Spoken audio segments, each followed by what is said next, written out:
Now, on 105.9 FM and streaming worldwide on the WMAL app. O'Connor and Company.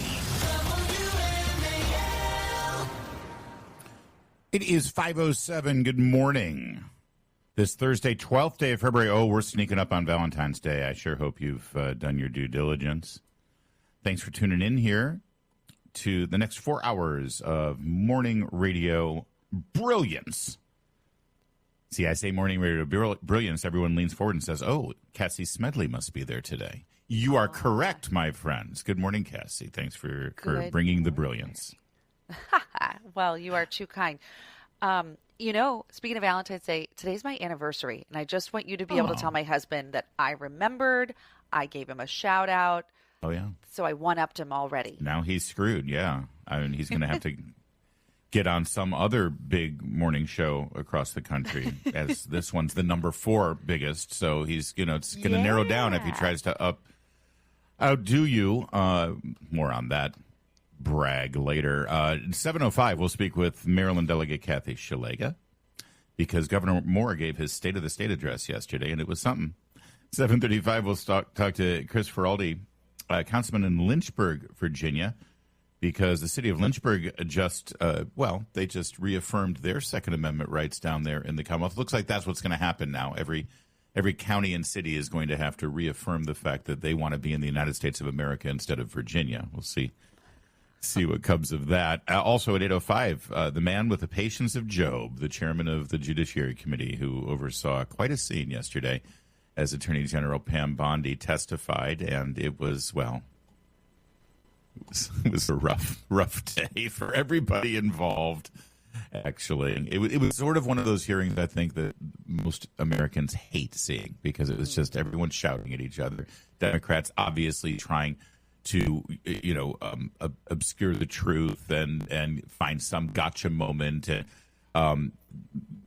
send innuendos about President Trump and the Epstein files. Ted Lieu, congressman from California, basically said that Donald Trump was involved in a international pedophile ring, and Pam Bondi rightfully exploded and said, "What the hell are you talking about?" He raised the evidence of some chauffeur driver, apparently. I don't know if you've seen this story, that a chauffeur driver said that he overheard a conversation between Trump and Epstein about some underage sex. Anyway, and Ted Lieu's like, well, there you go. There's evidence right there. You should have followed up on it. First of all, it's decades old. And number two, the same lead that gave that information also said that Hillary Clinton was responsible for the Oklahoma City bombing. Oh. So they sort of, discounted this, this person, suggesting that perhaps he's a bit of a crackpot. Although, listen, if you want to look into Hillary Clinton's involvement in the Oklahoma City bombing and, blow up that story, sure, let's do that. But so but to be fair, to be completely honest, there were a couple of times when I was leaning forward and saying, Pam Bondi, answer that question. You don't need to yell back. And some of these questions are in fact reasonable. Not about Trump, not about this, but we would like some answers about what they've released on the Epstein files, and she didn't really. So I'm looking forward to speaking with Chairman Jordan a little later. Yes, go right to the source to get all the inside track on how he thought. Yeah, exactly, and find out exactly what they're. So we'll get to that. The House was also busy yesterday with the SAVE Act. They actually passed it 218 to 213. Late Wednesday evening, they passed it. One Democrat actually crossed the aisle and voted for it. One Republican chose not to. Can you guess, without looking, the Republican that voted against the idea of ensuring that you prove that you have citizenship when you register to vote? Wait, my spidey sense went up just for Massey. Or there you go. Oh, okay. I was like, but wait a minute. Maybe even he got this one. No, Thomas Massey. Thomas Massey, for some reason, decides that there's no reason for Congress to ensure that only citizens are registering to vote. You'd have to ask Congressman Massey. Yeah, can we get him on the show?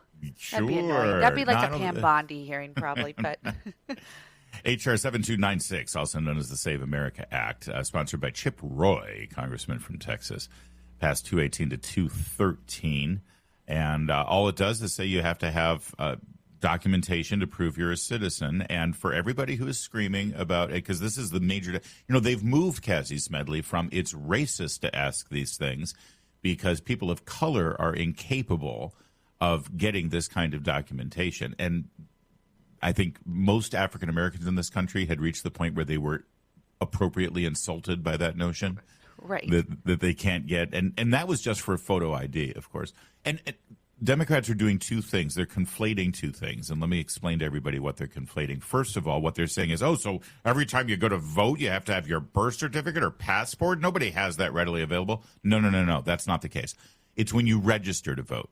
When you register to vote, you need to prove citizenship. That's all. And then when you go to vote, that's step two. When you actually go to vote, you just have to have your driver's license. The driver's license you used when you drove to the polling place to go and vote. You need a photo ID. That step is not proving you're a citizen because you've already done that to get on the voter rolls. The second step is now to prove that you are who you claim to be when you go to vote, which, again, is what everybody needs to do. Both of those steps, I assure you, married women are capable of satisfying and fulfilling. But they've moved from the racist thing because black people can't do it to the sexist patriarchal thing. Married women can't do it because when women get married, their new name doesn't match their birth certificate. See, it's the patriarchy's fault. So Cassie Smedile, who, by the way, it should be full disclosure, Smedile is not your married name. Smedile is your maiden name, isn't it? And now you're married. Yes. How on earth? Because I happen to know for a fact that when you accepted this job to talk on WMAL, O'Connor and Company, the fourth biggest morning radio show in America. I'm going to just drop that every time I possibly can. According to Barrett Media, thank you very much.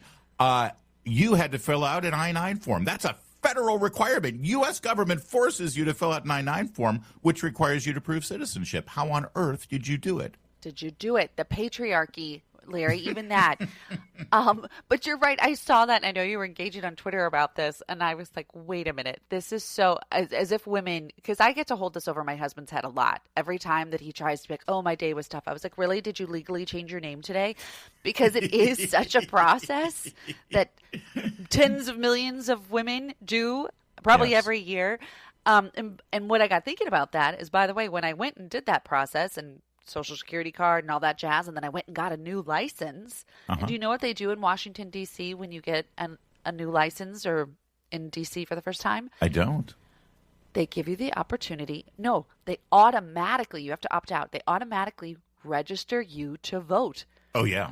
Yeah. So the vast majority of people in their own District of Columbia are like, this was something that it was like a form that I almost skipped over. I was like, oh, okay, I guess that's done. Well, to be fair, though, what will change about that process is when you go to register to vote, when you get your driver's license or whatever, when you click the little box that says you're a U.S. citizen, you just need to show documentation to prove you're a U.S. citizen. That's all.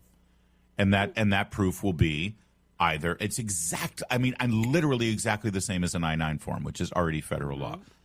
One from column A, which is exactly how they do it, which is either your passport, birth certificate, other proof, or one each from column B and C, which can be a driver's license and a Social Security number. Security card. Or if you want to rectify the fact that the name on your birth certificate is different than your current name, you show them your marriage certificate. But again, it's what women do all the time. Women, here's what's so insulting. Hang on, I'm so annoyed by this argument. It's so patronizing to women.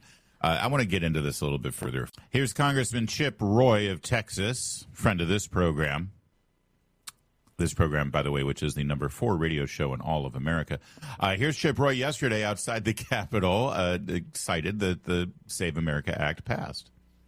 Hey everybody, it's Chip Roy from Texas 21, and I'm outside of the House of Representatives, outside of the U.S. Capitol, where we just passed the Save America Act. Simple legislation, as you know, to guarantee that only American citizens vote in American elections and that we present voter ID at the polls. It was on a bipartisan basis. We had a Democrat join us, so now it heads to the Senate. So the question now is whether the Senate will take it up, and I hope they will take it up, but not just take it up and press the rules of the Senate to force members of the Senate onto the floor and to debate. And go ahead and tell the American people why you don't support common sense legislation, or maybe you do. Right. We've already That's had right. Senator. See, the Senate, apparently they don't have the votes to get past a filibuster, so John Thune is shrugging and saying, well, what are you going to do? Well, we don't have the votes. Okay, and what a lot of Republicans are saying is, okay, if they want to filibuster, make them filibuster. Make them stand there and debate all through the night. Make them actually do it. And frankly, I'm at a point where I just think they should get rid of the filibuster, and I think that there may be, through this process, enough will to do that, because it's such a common sense thing. And the only argument that they've got now, which they keep trotting out, which puts them on the wrong side of an 80-20 issue in this country, including 70-30 of Democrats, is that women are incapable of doing this. And you just laid out, how, I'm sorry, women do this all the time. In fact, this is why it's so insulting. Any man in a marriage in America knows that for the most part, and I could, obviously there's going to be one or two outliers, but for the most part, women do this all the time for the whole family. Women are the ones who fill out the forms. Women are the ones who apply for things. Women are the ones who handle everything. Address changes when you move. I mean, this is they are good at this. So this true. is what they do.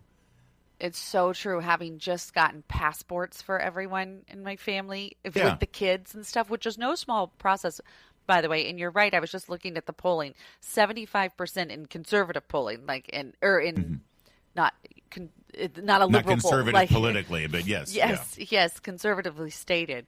But I also think that, the Democrats, they're not really in favor of marriage. Like, for their voter base, it's like, whatever, it's not really an issue to you, is it? Because you don't even think women should even worry about getting married. So why are you all of a sudden caring about me and my house? That's a great point. Yeah, that is a great point. And yes, I'm sure when you went through the process of getting passports for every one of your children and everything, I'm sure your husband, sort of patted you on the head and said, "Oh, move aside, little lady. I'll take care of all this. I'm the man of the house. I do." Back in the kitchen. That's very rare. But oftentimes, my experience, and from speaking to the men in my life who are married, it's their wives who end up doing these things. They're very good at it, or men just can't be bothered. But it's an insult. So anytime that somebody brings this up to you, your liberal brother-in-law who says, "Oh, there you go, keeping women from voting, married with this." Jamie Raskin said this will undermine the 19th Amendment and it'll be unconstitutional. You guys, just stop it. Just turn around and say, so how is it a married woman can get a job in America? Because it is literally the same paperwork requirement. The exact same requirement to get a job right now on the federal law that was passed from Congress to fill out an I-9 form. It's the same documentation used now to register to vote. That's all. It's that simple. And if married women can work, married women can register to vote.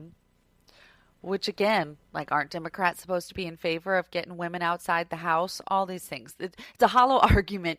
Apparently but not. I hope they filibuster because it's so silly. It's an 80-20 issue. I think it's probably 97% issue. I think it's just people who aren't aware, who aren't spending any brain space on following this issue, who maybe are opposed to it. Because, but they should get out there, put it on the record.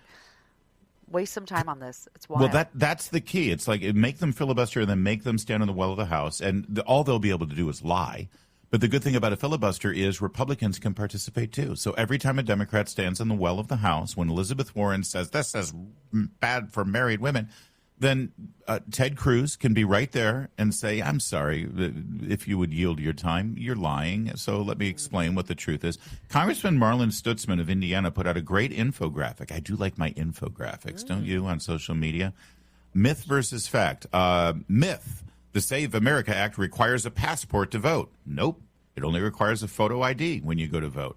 Deployed abroad U.S. service members can't vote. Nope. The exact same voting procedures for military stay intact with the SAVE Act. It's unconstitutional because it violates the federal principles where only states should manage the elections. Nope. The elections and naturalization clauses of the 15th, 19th, 24th, and 26th Amendments support the SAVE Act. This is 100% constitutional. Well, married women can't go with name changes, can't vote. Nope. There's easy steps to register your new name. The SAVE Act has already thought that through for you. Don't you worry about it. But it requires voter ID with citizenship proof to vote. Nope. There's a whole lot of different forms of ID. They're just against the idea that, and that's really the question. you have to ask every Democrat who opposes this, and apparently Tom Massey, you have to ask, why are you so hell-bent on people not proving that they're citizens when they register to vote? Why is that so passionately important to you? And I think the question sort of answers itself if you think about it. If you think about it, but I also want to know who is dropping off the check, who's funding their antagonistic position on this, because I don't, it's opposition, but antagonistic position, I say, because it's so popular, it's not a priority issue. You don't have many people saying, I'm voting Democrat because of their position on voter ID. I don't imagine it's anywhere on the top 100 list of priority issues that are driving people to vote. So what is the reason that they are being stick in the muds about this? I understand your point. Yeah, yes. I think that as soon as people need to prove that they're citizens to register or prove that they are who they say they are to vote, then I think that their electoral victories start to dwindle a bit, because I think they're counting on. I think that's the only logical explanation I can think of. It is 5:24. Now on 105.9 FM and streaming worldwide on the WMAL app. O'Connor and Company.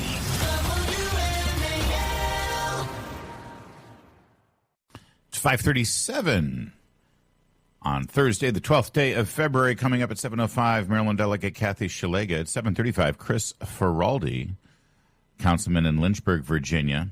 And at 8:05, Chairman of the Judiciary Committee, Jim Jordan. It's Larry O'Connor with Cassie Smedile. Good morning, Cassie. Good morning, Larry. What a lineup. And I'm once again want to applaud you and congratulate you on being able to navigate your way through federal forms after getting married. Oh, thank you. And as I mentioned, today is my anniversary, so you're taking me back to a wonderful day, but, a really difficult day after that, changing my name. But I did it. I persisted. You did it. Good for you. I want to be a Democrat, a politician, and pat you on the head. Scott Bessent, the Treasury Secretary, yesterday was absolutely beaming over a fantastic jobs report. People were expecting maybe 50,000 jobs, ended up being almost 150,000. Here's Scott Bessent. This is what we've been setting the table for all of 2025. I've said that repeatedly. We've put the necessary ingredients, policies into place, and now they're starting to pay off. And what's more impressive here is the number that you just gave is the total jobs. There were more than 170,000 private sector jobs, and there was about a 40,000 decrease in government jobs. So as I've been saying since this administration came into office, we are re-privatizing the economy. Yeah, in fact, let me bear down on that a little bit, if you don't mind, Cassie Smedile, because yes, 133,000 jobs, non-farm jobs, a huge portion of it, mostly manufacturing and private industry jobs. The number of federal employees have shrunk to the lowest level now since 1966. It's now 2.6 million federal employees. And as a percentage of the overall workforce, it's actually the smallest percentage since they've been keeping track of the percentage of the federal workforce. It's a drastic decline. That's a lot of it is because of federal employees taking early retirement that was offered to them at the beginning of the Trump administration. Part of it is because of the Doge activity, et cetera, and non-rehiring. This is a 10.9% drop in the federal workforce since October, right before the 2024 presidential election.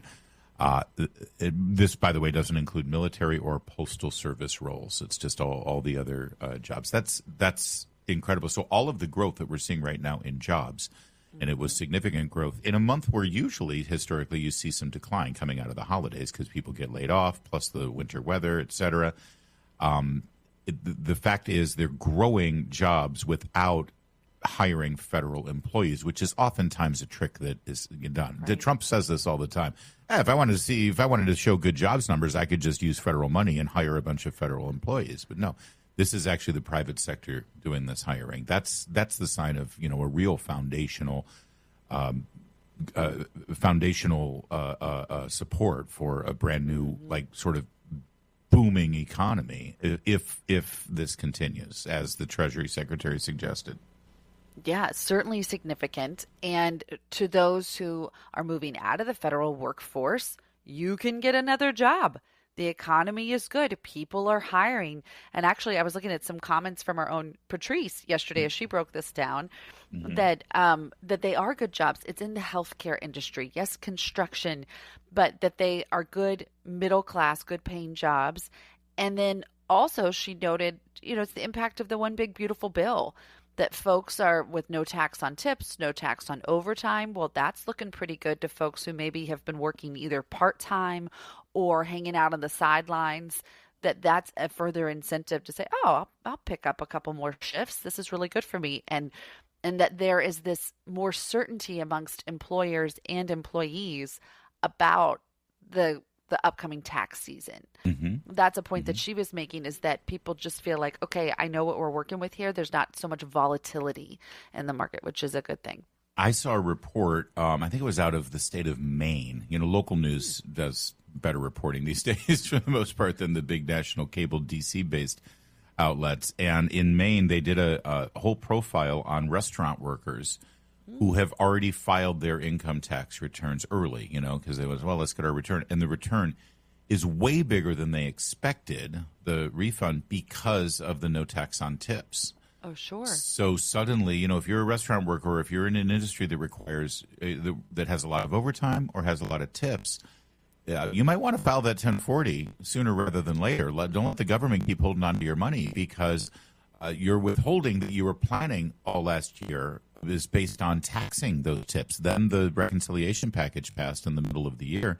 Trust me, you're getting a bigger refund than you expected, because no tax on tips. When there's more money in people's pockets over the course of the next few months, when they do just that and get their refunds, that means more money pumped into the economy. And I think the Republicans, the Trump administration, for this midterm, the die is cast. I think that they think they've done all the right moves to be able to put this economy on a strong foundation to be able to now start growing, and real growth, not fake, phony federal worker growth, but real growth in the private sector.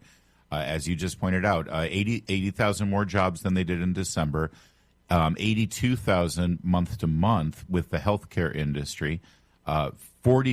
Construction saw an increase of 33,000. And again, January is not usually a big construction month. 33,000 new jobs in construction. And by the way, based on the activities of the Immigration and Customs Enforcement, I'm thinking that most of those construction jobs are American citizens. So also a great report. And that, I think, for the White House's and Republicans generally, as it is an election year, we know it's all going to be about the economy, affordability. How are you feeling? I hope they take those stories like the one you just noted in Maine and take that show on the road. Yeah. Introduce us to these people who are experiencing, I'm sure in many ways, a life-changing, a big change in their lives in the positive, for their take-home pay, how they're able to provide for their family.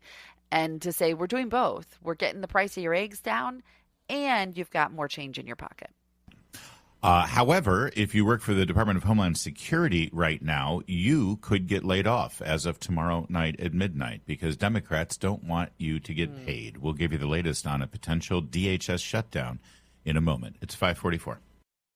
Well, we're having a showdown and a potential shutdown right now over Department of Homeland Security funding. It's the last remaining appropriations bill that has not been passed by the Senate.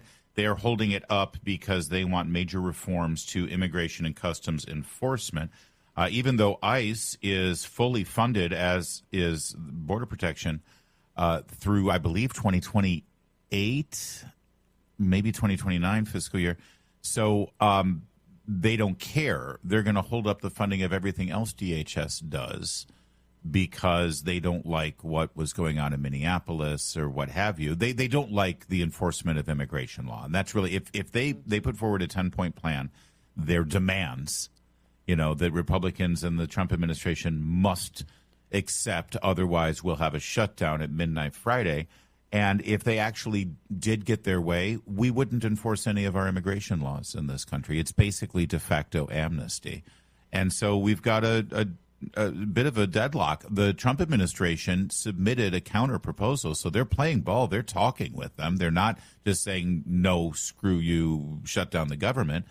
There are a couple of things that they agreed to, like body cams. In fact, they've already voluntarily announced that they would put body cams on ICE agents, and I think Border Patrol already has body cams. They've already agreed to certain things, but they did do a counteroffer, and yesterday the Democrats completely refused it. They said, nope, you give us exactly what we want or you get nothing. And so now here we are. Of course. First of all, as you pointed out, that this isn't the intended consequence because Homeland Security immigration funded, but it impacts TSA, of course. It impacts FEMA, where we have a lot of our neighbors to the south still without electricity, still recovering from the ice and snowstorms from a couple of weeks ago. And I'm just thinking, not to be too whatever, but again, the Schumer shutdown 1.0 last year did not go well for them. It ended up with both sides upset with them. I mean, their base and then also pragmatic Americans upset with them. So they lost political ground there. And now you're going to go do that again. You're going to have everybody being, and there was this one, the TSA administrator was testifying and talking about how the 43-day shutdown last year, we heard reports of officers sleeping in their cars at airports to save money on gas, selling their blood and plasma, and taking on second jobs. Why, as a Democrat, are you volunteering for those optics? Yeah. Wild. American citizens who are federal workers in the Department of Homeland Security are going to suffer because Democrats are trying to make it easier for non-citizens and people in the country illegally to get away with breaking the law. That's what's happening here. That's right what's there, happening here. in a nutshell. It's wild. Here is Tom Cole. He's the chairman of the Appropriations Committee. They had a hearing yesterday about what impact there might be if this Democrat-led shutdown of the Department of Homeland Security goes forward. Here's Congressman Cole. These risks, by the way, aren't hypothetical. TSA personnel and other federal workers will be forced to work without a paycheck again. Coast Guard operations will face uncertainty and disruptions again. Counterterrorism and cybersecurity capacity will be slowed again. FEMA resources will be reduced as winter storms barrel across the country. Law enforcement training will be canceled and obstructed, and a pay raise that we secured for air traffic controllers remains in limbo. Operational support, workforce morale, and the day-to-day missions that keep the American people safe will all suffer as a result. I know the panel before us will provide clarity on impacts that are being overlooked. There you go. And they did, by the way, as you just mentioned, the administrator of TSA laid out how bleak it will be for them. For those of you who are traveling this weekend, we did have Chris Sununu, former governor of New Hampshire, is now the CEO of Airlines for America, which is the group that represents the airlines. He said the initial impact here probably won't be felt because everybody's been paid and the current pay cycle is already in progress. So really the first missed paycheck should be another week or two down the line, and that's when we'll actually feel an impact. So it might not hit this weekend. You know who it might hit, though? You know what's going on this weekend? That big Munich conference, the National Security, Munich Security Conference that all the Congress critters love to go to because there's really, really good beer in Munich. So they get to go to Munich and talk about security, and AOC is going to be there with Gavin Newsom, and it's like an audition for 2028. If you're in Congress and you're flying on, government planes to go to this conference, you might get there because everyone's going to leave tonight for it. But if there's a shutdown, you're stuck. You're not allowed to travel on government aircraft. So you'll be stuck in Europe, which, maybe that's the plan. Maybe that's what they want to do. But it sounds fun for them, but then you come home and you have to deal with the wrath of your constituents who are saying, what were you doing in Europe? Right, we're in a government shutdown. In the middle of a government shutdown. And not only does it look bad optically, but I don't think they're not allowed to fly at that point. They will have to fly back commercially. They can dip into their own deep pockets and pay for their own commercial airliner instead of flying on those pretty government planes. Let's see what happens. That might motivate a continuing resolution so everybody can go to Munich. Let's see. It's 5:53.